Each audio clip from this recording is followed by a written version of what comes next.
Before introducing Esther Foer and Sarah Hyams, who will lead the conversation, I would like to thank Ilana Rosenfield and have her say a few words about 3GDC, our co-sponsor this evening. You're up, Ilana. Thanks, Ellen. Thank you, Ellen and Ohr Kodesh, for inviting 3GDC to co-sponsor this event. Thank you to Sarah Hyams and especially Esther Safran Foer for sharing her story. That is exactly the mission of 3GDC, to share our stories. I founded 3GDC in honor of the lives of my grandparents, Murray and Miriam Hauser, who were Holocaust survivors. They and so many of that generation are no longer able to share what they had witnessed and lived through. It is now up to the third generation, the grandchildren, to remember and to stand up to intolerance and hate by continuing on the lessons and legacy imparted to us by our grandparent survivors, and to give a voice to those who no longer are able to speak, especially now. I invite you all to follow us at 3gdc.org and on Facebook at facebook.com/3G Washington, D.C., and also on Instagram. We have shifted to a virtual event platform during this time, but have been putting on some amazing thought-provoking programming with the help of our 3GDC leadership and our partners.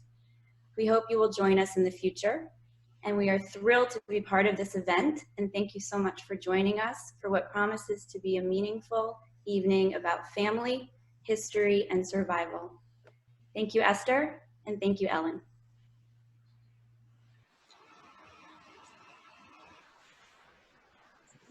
Now to get on with the program. Esther Safran Foer, author of I Want You to Know We're Still Here, was the CEO of 6th and I, a downtown cultural hub and historic synagogue.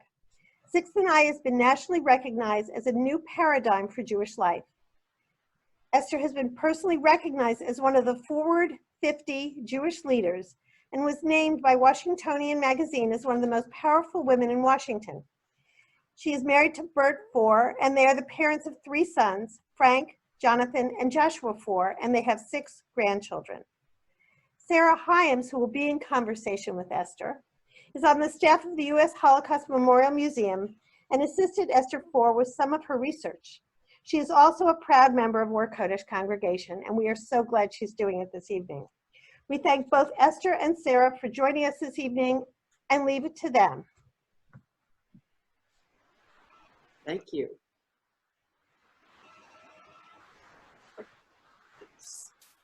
I have to say, can you hear me? So I'm especially grateful to be here. My husband grew up in what was MCJC.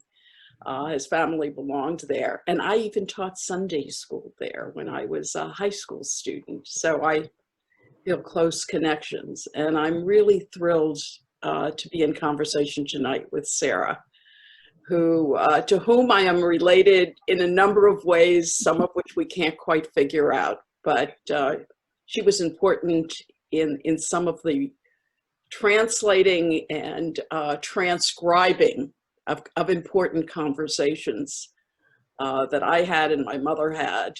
So I'm so grateful, Sarah, for everything. Well, I'm very happy to be doing this with you. I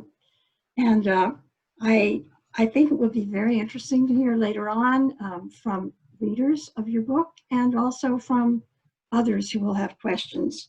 And I hope that for those who haven't read the book, this will inspire them to read it, of course. It's true that Esther and I have several connections, and they have to do really with 2 of the important locations where this story, Esther's story, takes place. If I can share my screen for a second, I'm just going to show you a map very briefly.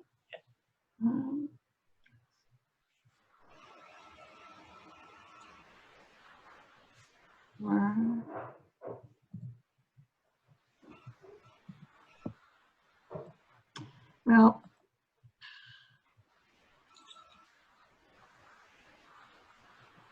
never mind. It failed me. The towns I'm referring to are Kalki and Trochovrat, also known as Sofievka, in the Western Ukraine. They actually were governed by various entities during the time of course of the story. My family some of my family comes from Kalki, and some of them lived in Trochovrat. And I think it would be a shame to spend time telling the story of how we got connected. But through Esther, actually, you can read the book and learn about it. But through Esther, I learned about family members I didn't know who perished in the Holocaust.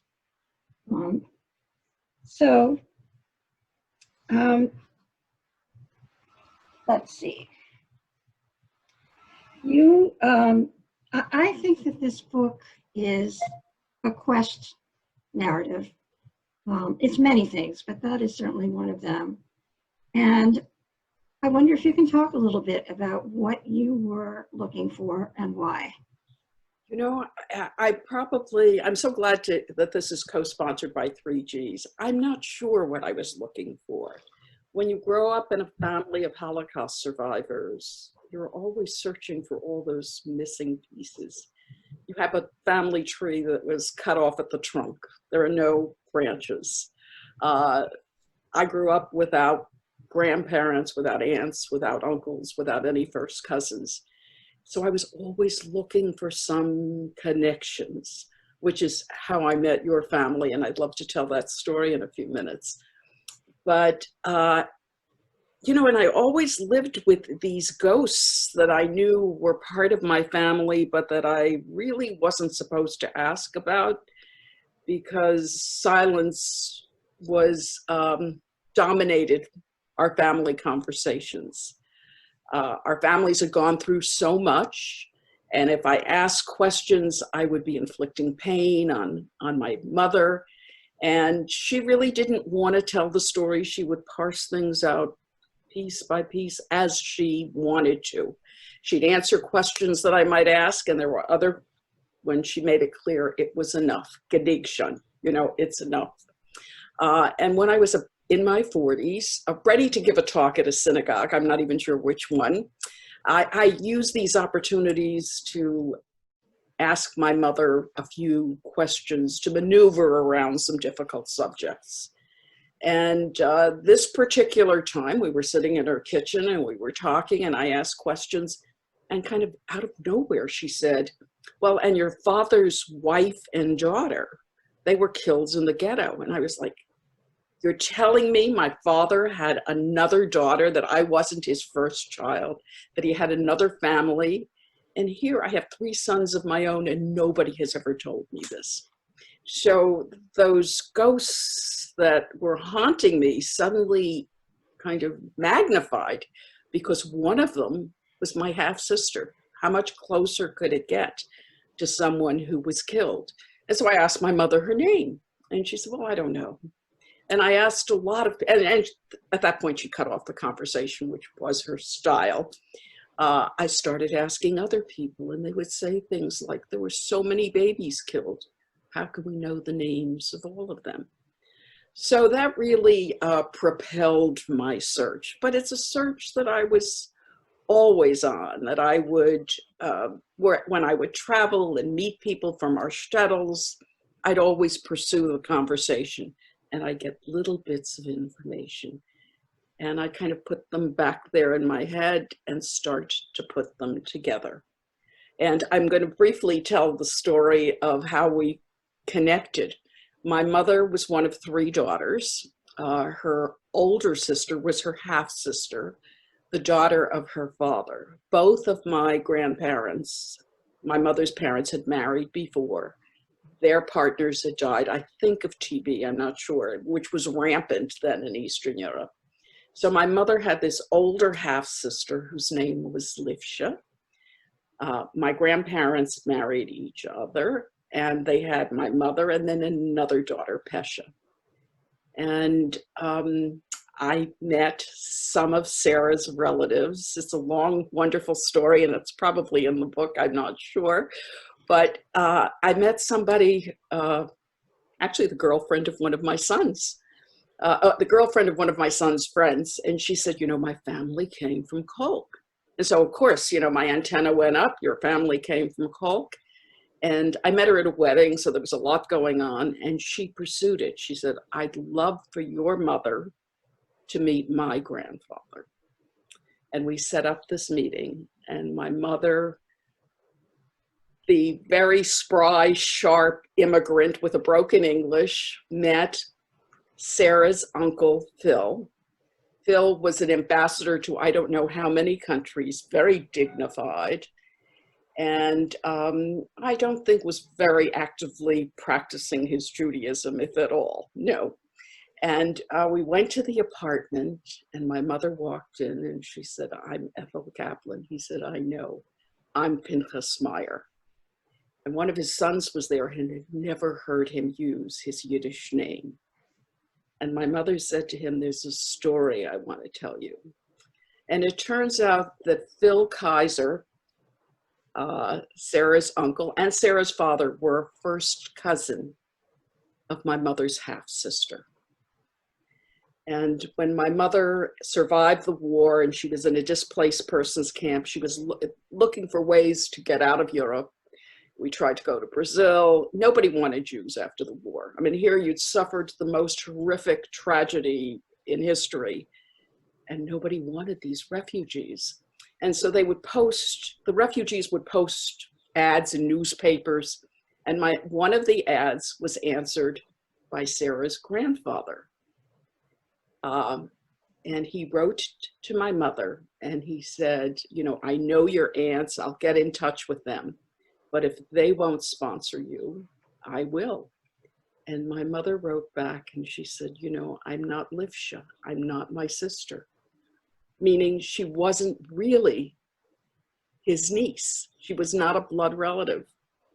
And he wrote back to her and he said, it doesn't matter. And of course, that story has stayed with us. And we were so grateful to be able to share that story with the rest of the Kaiser clan, who I feel are really my cousins. And in fact, we've recently discovered that we share DNA. So there's more to that story, but we haven't really uncovered it yet. We will one day. Can you, Esther, can you talk a little bit about that period of between the end of the war and when your family got here? Because I think that's a time that's less understood and less familiar to people within Holocaust history. So here, something like 6 million Jews were murdered in Central and Eastern Europe. And there were somewhere between 250 to 300,000 survivors. And think of how small that number is. And these people had nowhere to go. The Allied troops had liberated the concentration camps. They thought, well, okay, we have freed these people. Now go back to your homes.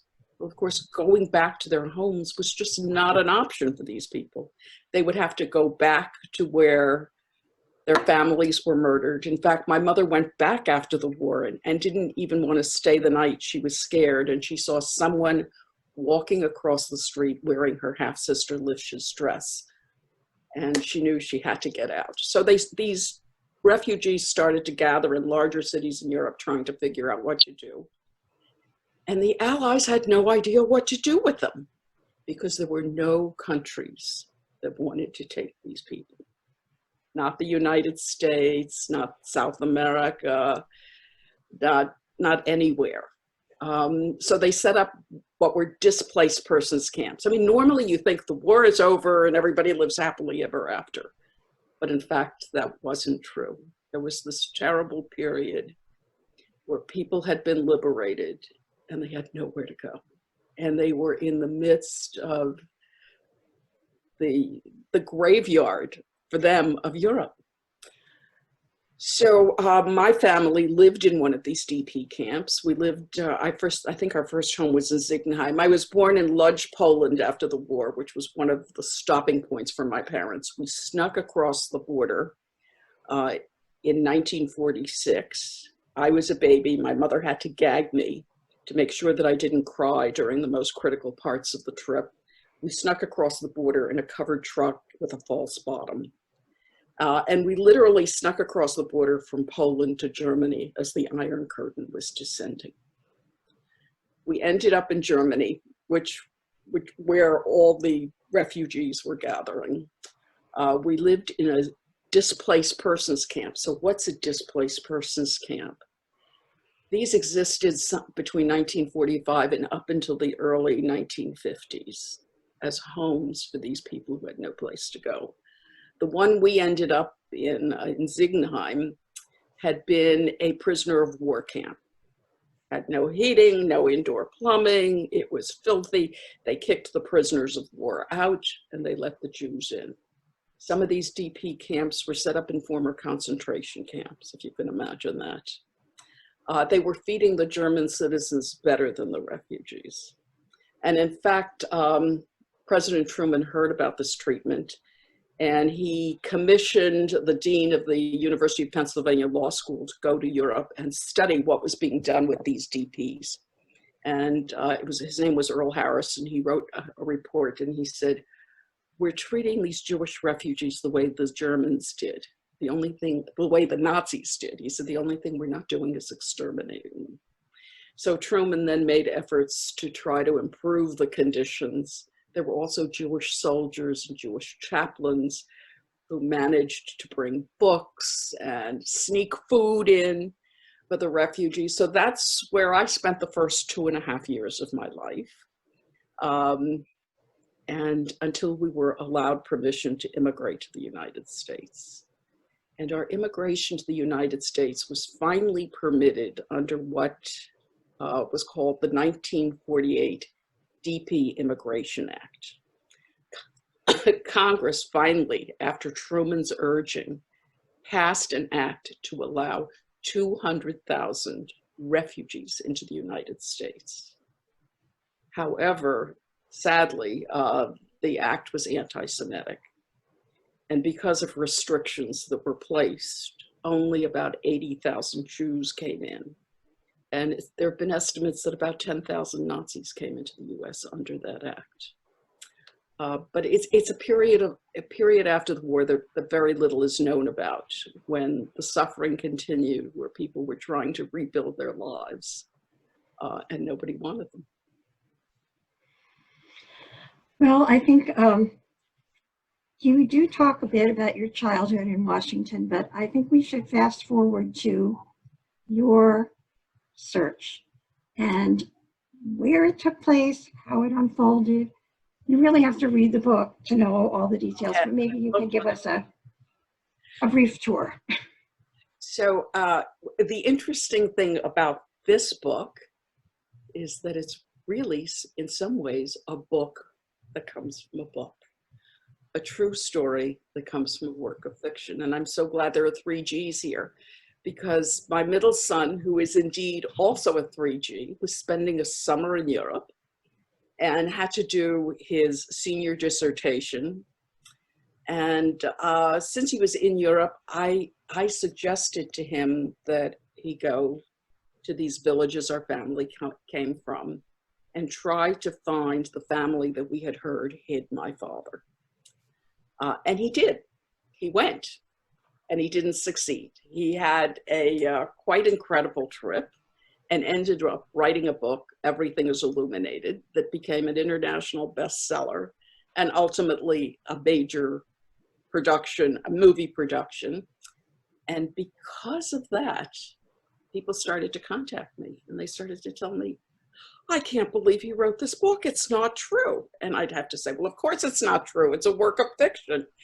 But these people from these villages who cared so much about the places they came from were a little horrified with his description of these places, which included, a lot of magical realism. But the good news is that because of the book, all these people started to come to me, and they started to give me pieces of the real story. I found that as I was looking for my father's and his family, I would use their name. I would want to know I didn't. I would want to know, did they know Louis Safran? Well, of course they didn't know Louis Safran. Everybody in these villages had these funky nicknames that were kind of identification, you know, so-and-so who had a belly button that protruded out, and somebody who, you know, was in love with every girl in town. And in my father's case, when I kept asking people, finally somebody said to me, "Oh, you mean Label from Lisht?" Of course, he was using my father's Yiddish name, and he was using the name of the village that he had lived in during the war, a name that I didn't know. When Jonathan went to Ukraine to look for the village, I sent him to the wrong place. Wasn't totally the wrong place, but it wasn't the right place. So with all this information, I hired a young woman in Ukraine who had done some work for some friends of mine, and sent her the picture of my father with this family. I sent her now the name, his nickname, the right name of the village, and she thought she had found the family. And she sent me back pictures, and we corresponded. And I'm a skeptic. First of all, I never expected to find these people. So the fact that she thought she had was, to me, a little unbelievable. But she sent me back pictures, which I tried to match to the one little picture that I had of my father with the family that hid him. Esther, I wanted to interrupt just to clarify that you were looking for the family that hid your father. Yes, because that would have led me, that was the clue I thought that would lead me to my half-sister, that now I knew the place where he had lived. And ultimately, you know, I decided to go to Ukraine. I went with my oldest son, Frank, who was a journalist. And I asked Jonathan if he wanted to go, and he said, "I've been there, I'm not going back." But Frank and I went in 2009, which was like 11 years after Jonathan's trip, and 7 years after he published his book. And, but before we went, I'm thinking, like, how do I analyze these pictures? How do I know if it's these people? So a friend of mine suggested I show them to somebody he knows, who was an FBI forensic photography expert.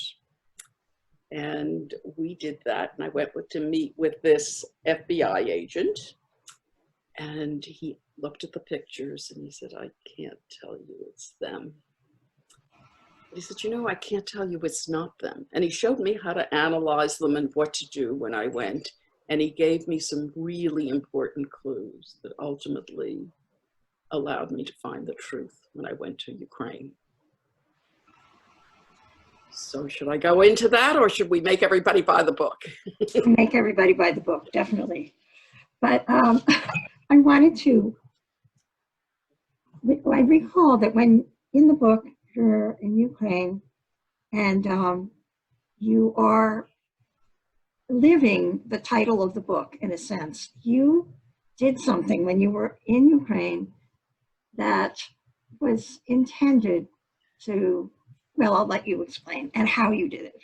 So, you know, I'm going to Ukraine, and I didn't really expect to find the family and the truth that I found, but I knew I was going to be visiting the mass graves of my grandmothers, of my aunts, of my cousins.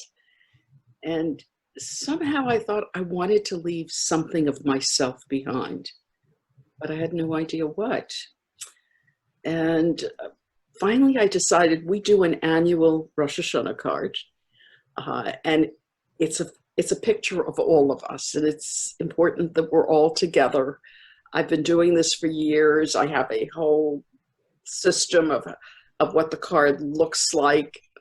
And it shows the growth of our family, starting with my husband and I and our first son, and now with our sons and their wives and our beautiful grandchildren. And I decided that's what I was going to bring with me.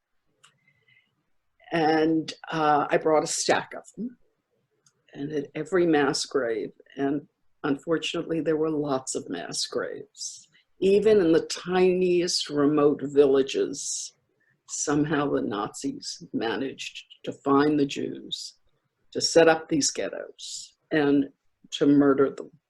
And sometimes, like in Trochenbrod, where our family is from, there were several, the murders didn't take place all at the same time. They would murder a group, and then they would murder another group. So there were different monuments and different mass graves. And Frank and I went to the mass graves. We said Kaddish, and we borrowed a fork from the hotel that we were staying at, and we buried one of these cards in each of the mass graves. I mean, kind of like the Wailing Wall when you stick your prayer in. It almost sounds ridiculous, but this was what I wanted to leave behind. I wanted to say to my grandmothers, you probably thought everybody was killed. They had no idea that one of their children had survived. And you have a family, a big family that has survived you. And I want you to know we're still here. That was the message I wanted to leave. And it's kind of the message of the book. Terrible things happened. I can't change what happened. I can write about it.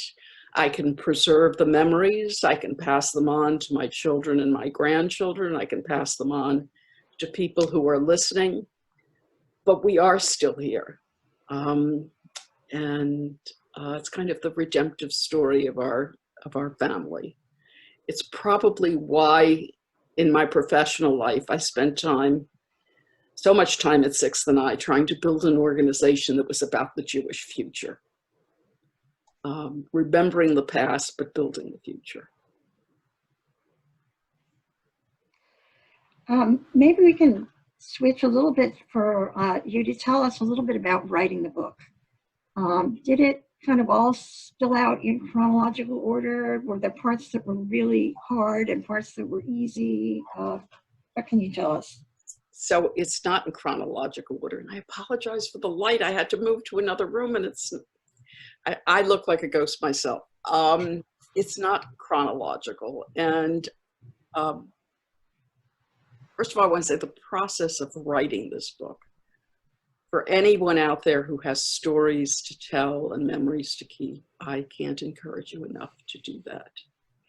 The actual process for me was so liberating, was just really profound, much more profound than I would have expected. I went into it thinking, okay, I'm going to write a story, I'm going to tell about my family, I'll preserve it for my grandchildren and their grandchildren. But in fact, it opened me up in a way that I came out of it a changed person. In fact, somebody asked me if the book changed. And before the book was presented to a publisher, I had written a long outline, and the arc of the book never changed, but I changed. It was able to open things up in me that I didn't expect. It was very liberating. So no, I didn't write it chronologically. I wasn't quite sure how to approach it. I start writing a little bit about my family, about the silences, the fact that as a child of Holocaust survivors, I was supposed to bring joy to my family, not ask those tough questions. And then I talk about what happened to both sides of my family, as much as I know of it. I'll never know the whole story. Those of you who are out there who are children and grandchildren of Holocaust survivors, you'll never know everything. But I was able to capture enough of the truth to satisfy me to pass it on. And one interesting thing that as I was writing, and I was reading also Jewish scholars at the same time, I learned the interesting fact that Jews are described as a people of memory, not history. That there isn't really a word in Hebrew, an ancient word for history. It's been adapted from the Greek and from the English historia, that we're a people of memory, that Zakor, Zikaron, we're going to say Yisker, we do it every year, and we're supposed to remember those stories. And this was my this was my attempt and my opportunity to remember and preserve. So I forgot your question. So then that was the that was the beginning. Then I went into my own life. I went into the years that when I was born and those years in a DP camp. And the interesting thing is, I thought my childhood was really happy. I had all these happy pictures of me as a toddler with two parents who adored me. Of course they adored me. They were building a new life, and I was it. And then when I was writing the book, I started to look more closely at those pictures. And I was able to see the barbed wire at the DP camps, the watchtowers. I remember asking my mother what my crib was like, and she said, "A crib?" She said, "We slept on army cots in army barracks." And then, of course, I go to my search, which was an incredible journey with meeting interesting people, with humor, with some really funny situations. I met some terrific women, all of whom were named Anna in Ukraine, and all of the key male players were Ivans. It was eye-opening, it was amusing, and it was tragic. And I think that's life. You know, I wondered about putting the humor in, but that's part of life. And then, of course, I go to the discovery and my family today. And ultimately, the epilogue, which I didn't expect to be the epilogue, was my mother died. She died December 2018. My book was due at the publisher February 2019.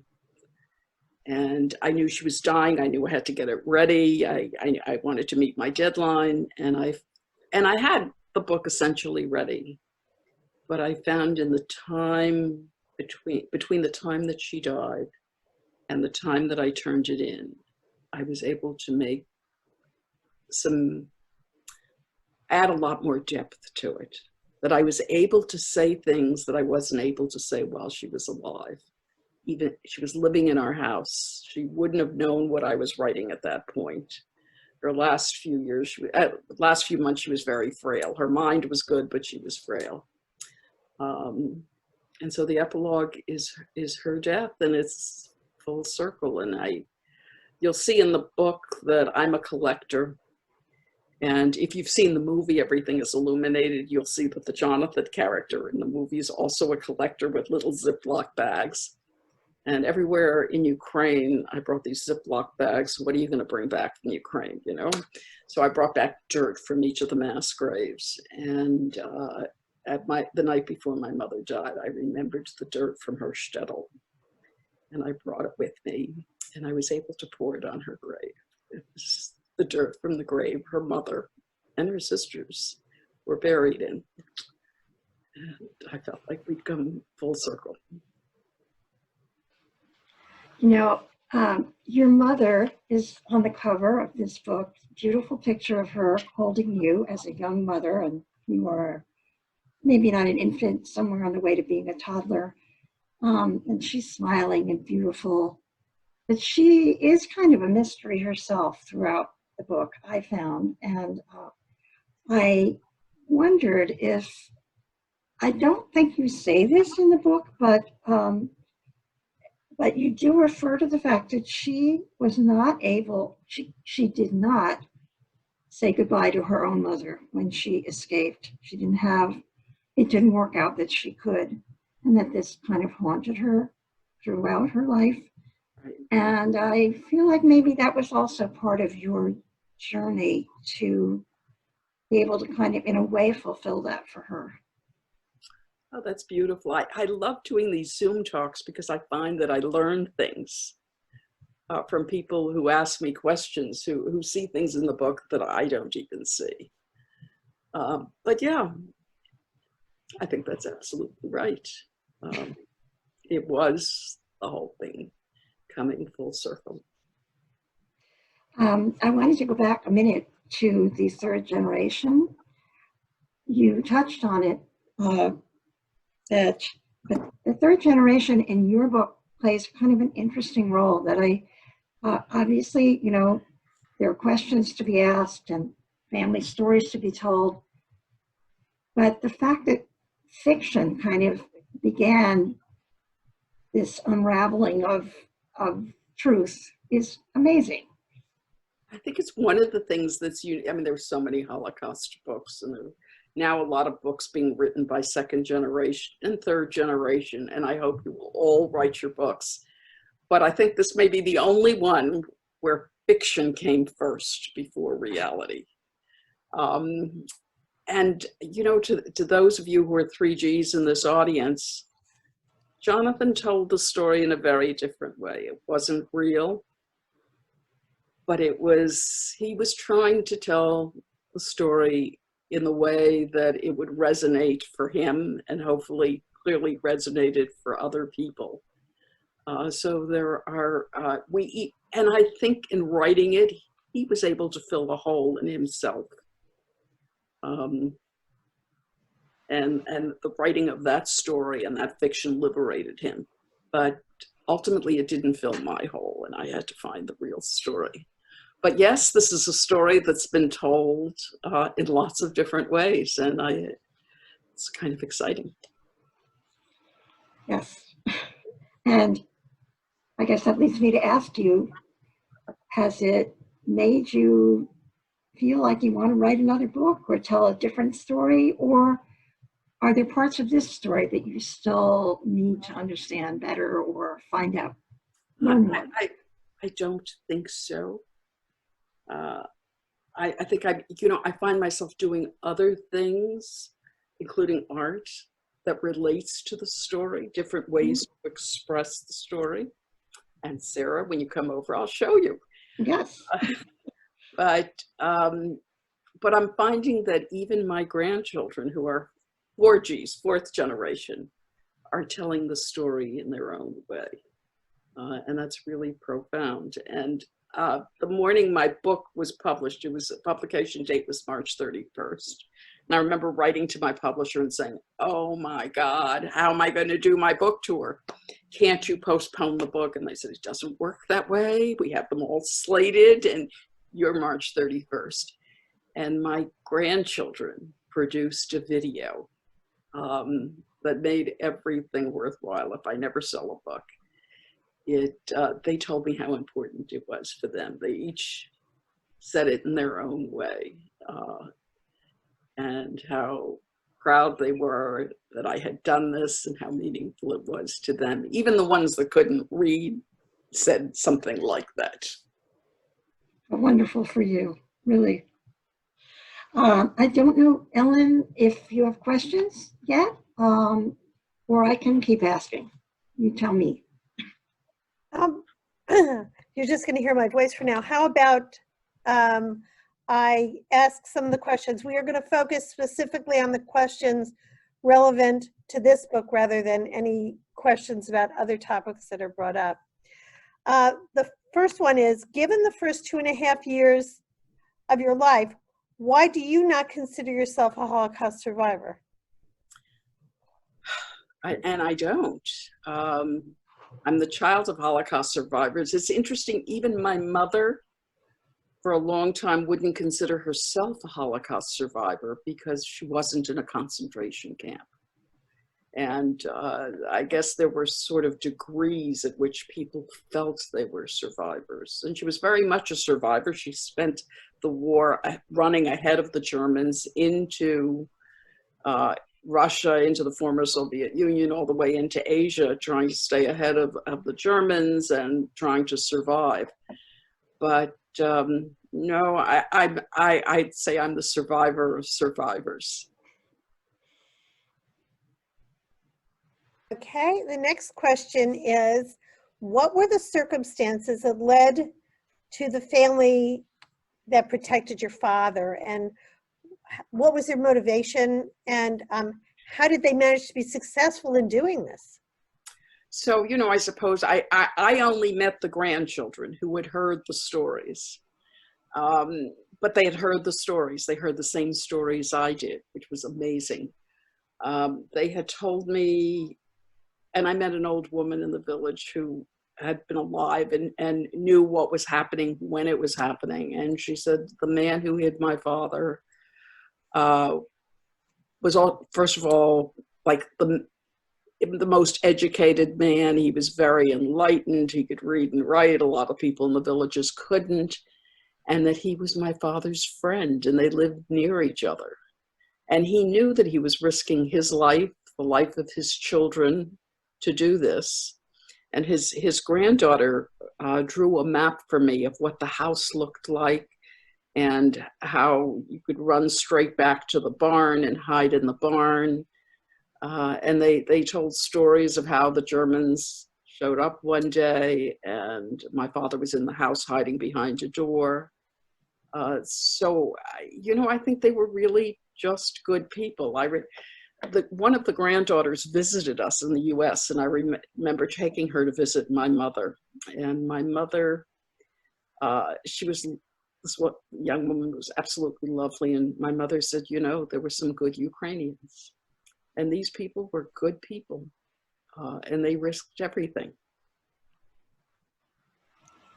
Okay, I have several more questions. One thing I was going to tell you, I had occasion to correspond with Chris Bajalian, the writer, a number of years ago, after he had written a book about World War II and about Jews and Prussians and all these people.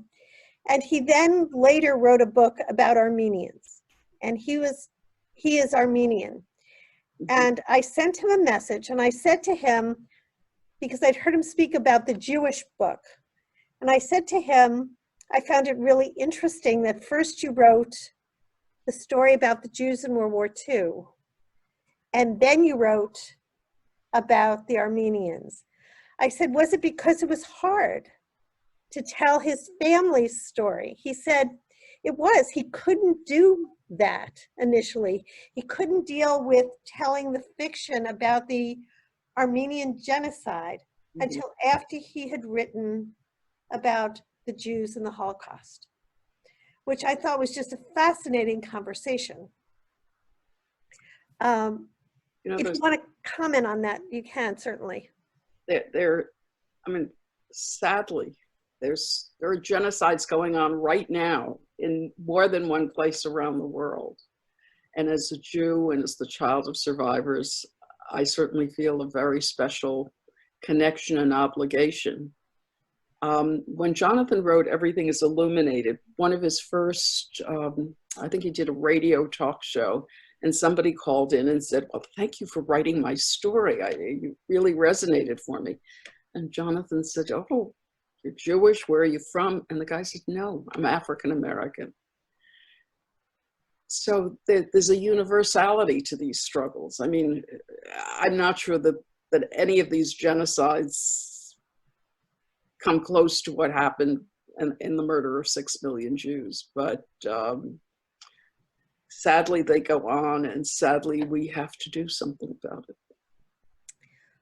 While you were writing the book, what was your mother's reaction to your search and your writing about it? So my mother, first of all, when I told my mother I was going to Ukraine, she was horrified. She said, why would you do this? And, you know, this is the place in the world where the worst things that anybody could imagine happened to her and to her family. And I said to her, well, you know, don't worry, I'm going with Frank, my oldest son. And she said, you're taking your child? He has babies. And then she called me the next day, and she'd probably been thinking about it all night. And she said, understand where my fear comes from.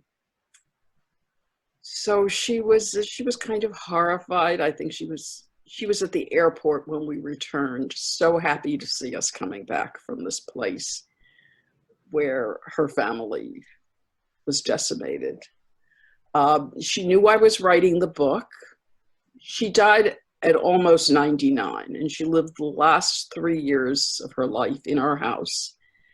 And it was those years when I was writing. And she knew I was writing, but all three of my sons are writers. And she kind of, you know, it's what people in our family do. They write books. So at that point, I don't know that she could deal with what I was really writing about. And I would let her ask questions. I didn't push anything on her. One question was, do you have any information about what kind of Jewish connections or religious connections your family may have had in Ukraine before they were forced out? Sure. My mother's grandparents on one side were very religious. Her maternal grandfather went to shul for the morning minyan, and he was one of the first people killed when the Nazis occupied Kolki. They came, they locked the door to the synagogue, and they set it on fire. He was a very observant Jew. And when I was in Ukraine visiting the shtetl that my father lived in, one of the women that I met, who was an old woman and remembered things that happened, described how the men used to put these leather straps around themselves. And she didn't know exactly what that was, but of course that was tefillin. So part of my family was religious. Now my mother doesn't ever remember actually going to shul. She remembers playing outside, but that's kind of universal, isn't it? So, you know, and these shtetls had 5 and 6 different shuls. They were little shtetls, but different shuls for different people. There was one for the merchants and there was one for the tailors. Lots of places for everybody to disagree. I happened to watch the session you did with Jonathan at the Museum of Jewish Heritage right when your book came out. Mm-hmm. It was a very well done session. But I was giving thought to how strange it is in this time to have the opportunity or lose the opportunity to meet with your readers. I'm wondering, from the reviews and from different postings places, what kinds of comments have you received on the book from readers? And someone asked, have you gotten any anti-Semitic comments on the book? Fortunately, no, nothing anti-Semitic. You know, I was really upset at first, of course, as every writer would be, that I had a schedule of book talks that were also going to take me to Europe and Australia. I was going to do the Turin Book Festival and the Dublin Book Festival and go to Amherst, and I'm doing everything right here. I'm actually from another room where the lighting is better, but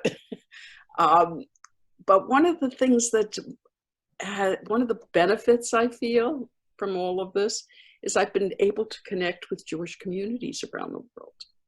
I did a book talk in Warsaw. The book hasn't even been published yet in Poland. But some young Jews that I had met because of something else I was doing wanted me to do the talk for the Warsaw JCC. And it's been just heartening to see a global Jewish community and to be able to be part of it in a way that I probably couldn't without Zoom. I think that's probably true, because you can go anywhere at any time and we are all as close or far away as the screen in front of us. I will say, because of the MCJC connection, there is a leaf on the Tree of Life downstairs at Ohr Kodesh that has Frank's name on it, I think from his bar mitzvah. Somebody gave a leaf, somebody told us there's a leaf there. So we may ask you to come back sometime when we're all. I would love that. And you'll all come, but one thing no one saw, wait, I'm going to show my face again so I can show the book, which we haven't had here, which is a rare thing in a book event. I want to before we do any more, I want to remind everyone, in the chat is information to get yourself a copy of the book from independent booksellers. Support your independent booksellers. It would be lovely to have the opportunity to have you sign our books at some point. We'll have you come, we'll have coffee, we'll have a great time. I would be Everyone thrilled. there. I would be thrilled. Oh, there's apparently a leaf for your wedding as well, somewhere on that tree, and eventually we will get you pictures of that. Ellen, Yes.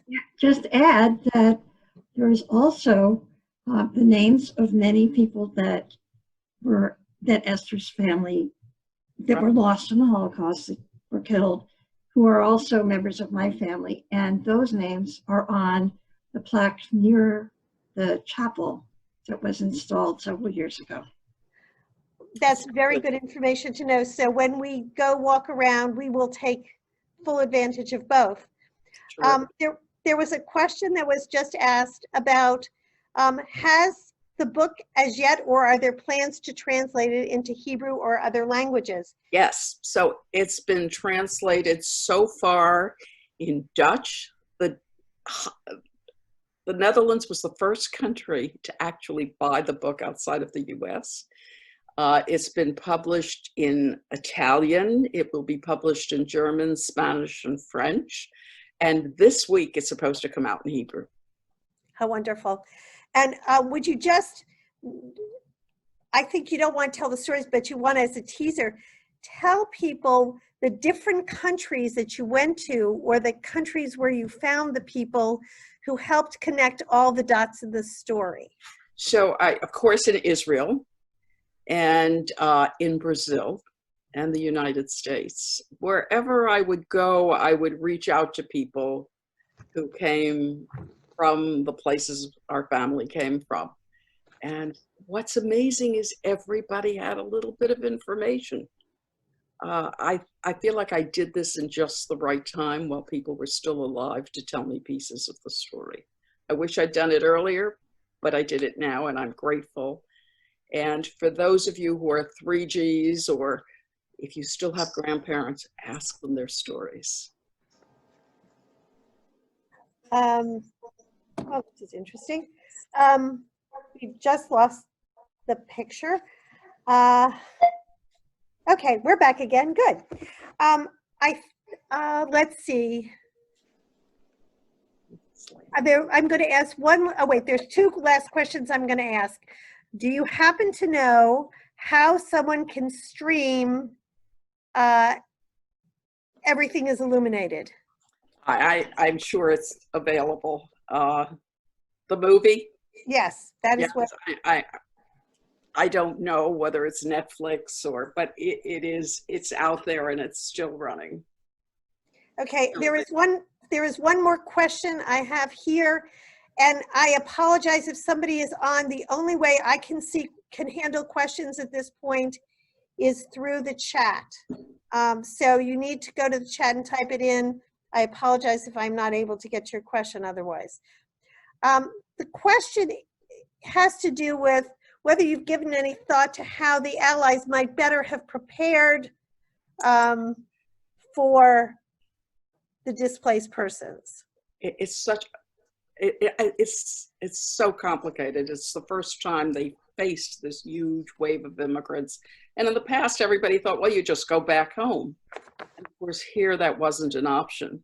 The other thing that happened was that the Allies who liberated the camps and who saw the refugees first, who saw the horror of what happened, went home. And there was a new batch that came to deal with the refugees. So they didn't understand what these people had been through.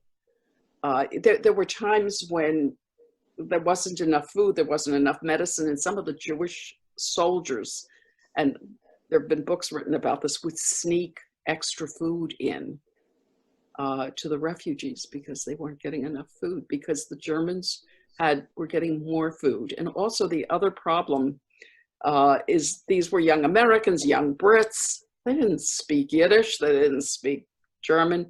They were using German translators to get their information. And there's no telling how that information was filtered. So there were lots of obstacles. It was a really important period that isn't talked about enough.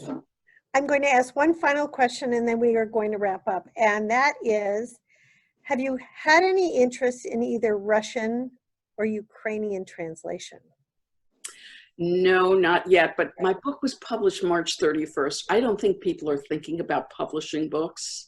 I heard from my Hebrew translator, from my Hebrew publisher, who said, oh my God, we're going to release your book.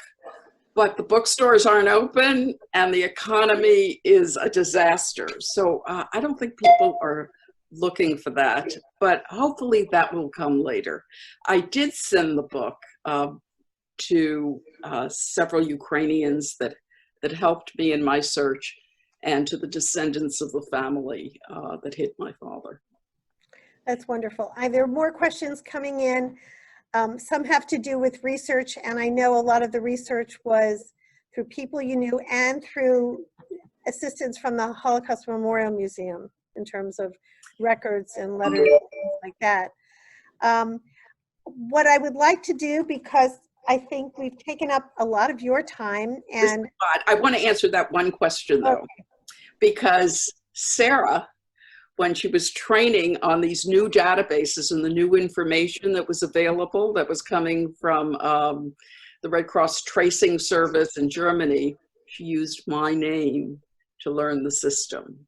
And she came up with all these incredible documents. So there are documents. There are documents there. There are documents at Yad Vashem. But Sarah opened a lot of those doors for me.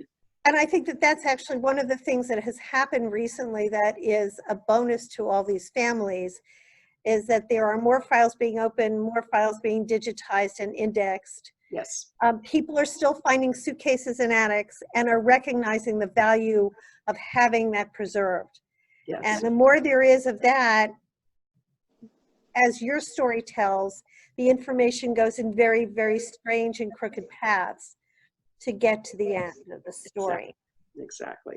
I would like to thank both Esther and Sarah for a wonderful, wonderful presentation evening, and thank everyone who attended. Please reach out if you would like to. We had information there to connect, and we look forward to hopefully having an opportunity to do another session of some sort in the future. And I'm happy to answer any questions if anybody wants my email. How about I put, let me put your email right now in the chat. It's, what is it? It's esfoer at Gmail. At Gmail. Here, let me get it to everyone so that they can write it down, and you will have a full email box when this is completed. Good.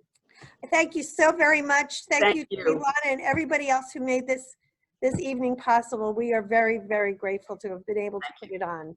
And thank you, Sarah. Thank you.